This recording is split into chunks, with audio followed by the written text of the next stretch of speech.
हरे घासरी रोटी ने जद बन बिलावड़ो ले भाग्यो, नानो सो अमरो चीख पड़ियो और राणा रो सोयो दुख जाग्यो।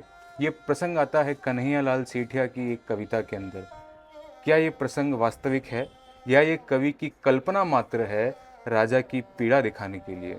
क्योंकि 23 साल के अमर सिंह के हाथ से अगर कोई बिलाव रोटी लेकर भाग जाए तो क्या यह प्रसंग इतना सरल था? आइए जानते हैं इस बारे में थोड़ा और डिटेल में डॉक्टर विवेक भटनागर से। चलिए। जिस समय में अमर सिंह की बात करी जाती है आफ्टर 1576 हल्दी घाटी की वॉर के बाद, तो वो टाइम में अमर सिंह हल्दी घाटी की वॉर में ही 16 साल के हैं। 59 का बोर्ड है, 1559 के वो पैदा है और 1576 में वो हो रहा है। तो 16 साल के पूरे 17 साल चल रहा है, तो वो उस वक्त उस आयु के तो है वो। और जब का किस्सा सुनाने में 83 का है, जब उनका बेटा पैदा हो गया, करण सिंह पैदा हो गया, है ना।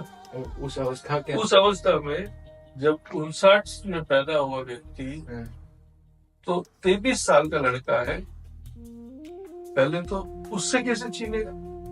और अगर मैं ये घटना मान भी लूं कि 1568 के बाद की हुई हो और 9-10 साल के अमर सिंह से छीना गया हो, है ना, तो प्रताप के भाई जो है वीरमदेव,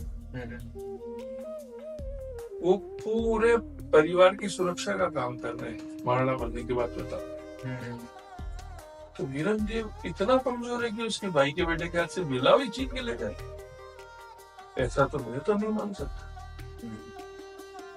ऐसा तो संभव नहीं है ना।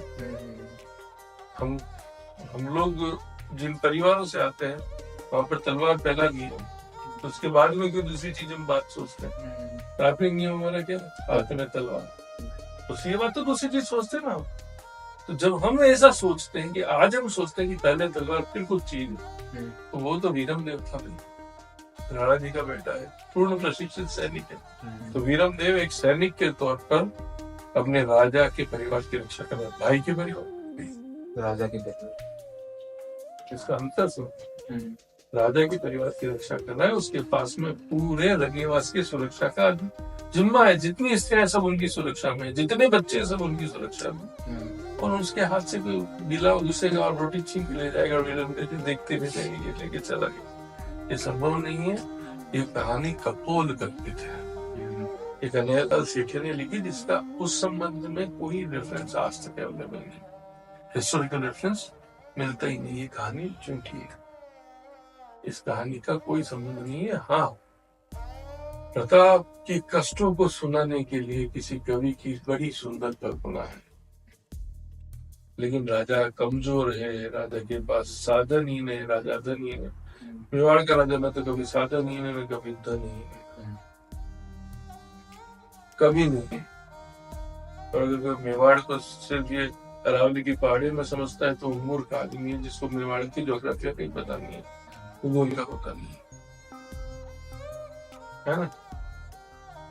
क्योंकि मेवाड़ में तो गागरों का किला भी है और चंदेरी का किला भी है।